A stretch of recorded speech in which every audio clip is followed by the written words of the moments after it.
"Get in. Let me take your home." Single mom helps an old man walk in the rain. The next day, his son came. The rain was coming down in sheets, slapping hard against the windshield like a warning. Streetlights blurred in the downpour as Leah Thompson squinted through the streaked glass. Her old sedan groaned with every turn, windshield wipers squealing as they struggled to keep up. The hour was late, almost midnight, and the silence in the car was broken only by the rhythmic breathing of her 5-year-old daughter, Maya, curled up in the back seat in her pink dress, asleep with her small shoes dangling off the edge of the seat. Leah's blonde hair was pulled back into a low, tired knot. Her waitress uniform still smelled faintly of grease and coffee. She was exhausted, her back aching from another long shift at the all-night diner. All she wanted was to get home, dry off, and sleep for a few hours before the next day started all over again. Then she saw him at the edge of the sidewalk, barely visible in the downpour. An elderly man stood hunched under the weight of the storm.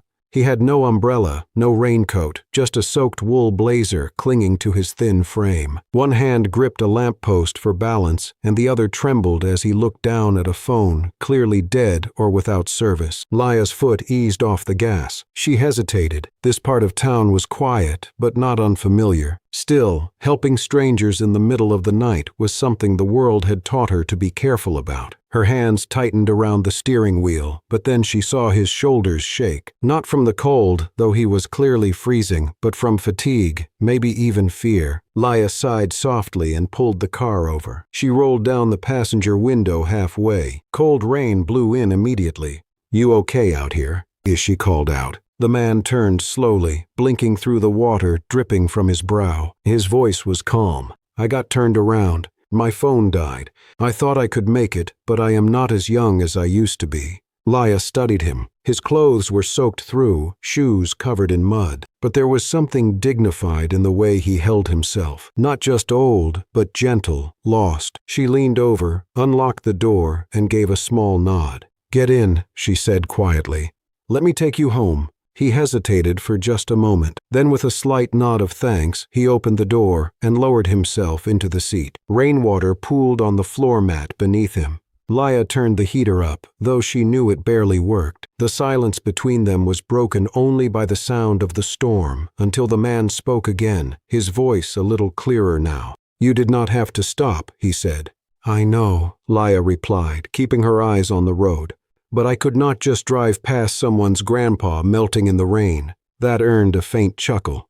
"Walter," he said after a pause. "My name is Walter." "Lila," she responded.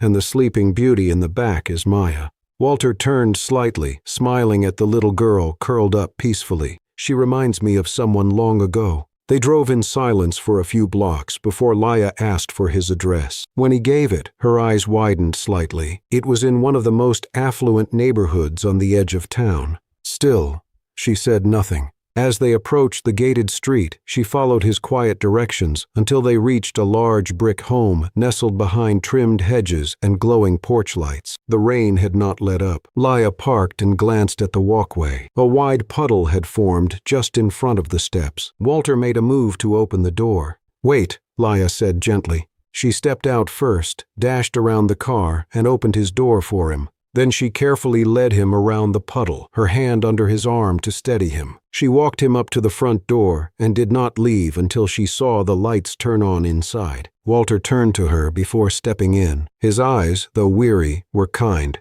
"You never asked who I was," he said softly. Leah shrugged. Did not seem important. He smiled, deeply moved. She nodded once, then turned and walked back to her car, rain soaking her hair, the faint glow of his porch light behind her. It had been a long night, but for the first time in a while, Leah felt like she had done something right. The morning came far too soon. After getting home close to 2 a.m., Leah had only managed a few hours of restless sleep. Her bones still ached from the long shift, and the storm still echoed faintly in her ears. The soft snores of Maya in the next room were the only comforting sound as she shuffled around her small apartment, half awake. By 6:45, she was out the door again, clutching Maya's tiny hand and a pink umbrella. Maya, in her signature pink dress and matching backpack, gave her mom a sleepy smile as they walked through puddles toward the local daycare. Laya kissed her forehead, lingered a little longer than usual at the door, and then sprinted back to her car. She was already late.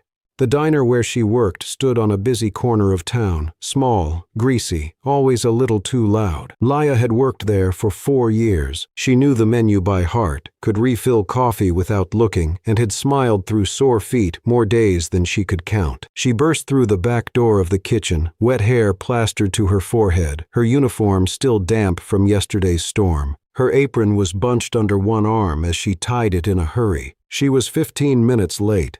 "Carter," the manager's voice snapped like a whip across the kitchen.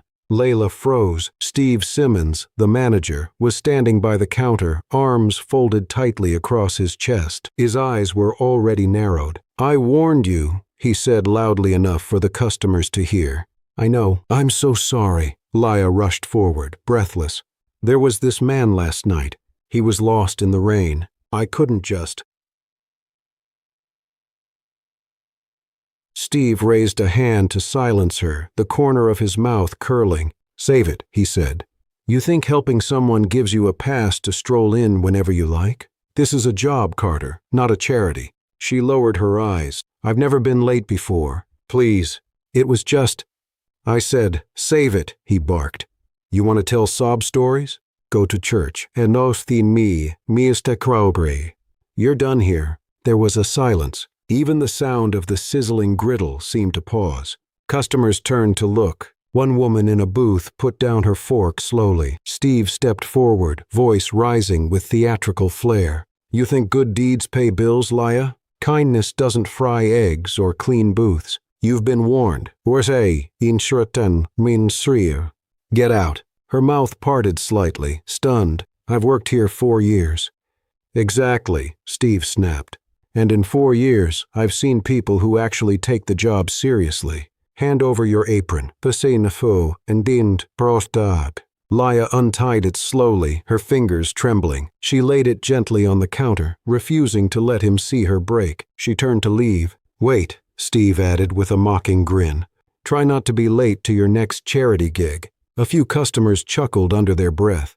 Others looked away, uncomfortable. Laya walked through the front of the diner, past the booth she'd served for years, past the coffee station where she always kept extra sugar for the regulars. She did not notice the older man sitting alone in the far corner booth, watching quietly behind silver-rimmed glasses. Walter Weston stirred his tea slowly, his gaze fixed not on the menu, but on Laya's retreating figure. Outside, Laya paused under the diner's awning. The sky was overcast again. Her shoes were soaked through, her hands clenched at her sides. She had done the right thing last night. She was sure of it.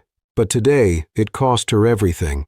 Behind the glass, Walter reached for his wallet, placing a generous tip on the table. Then, without a word, he rose and walked toward the exit. His eyes followed the woman in the rain.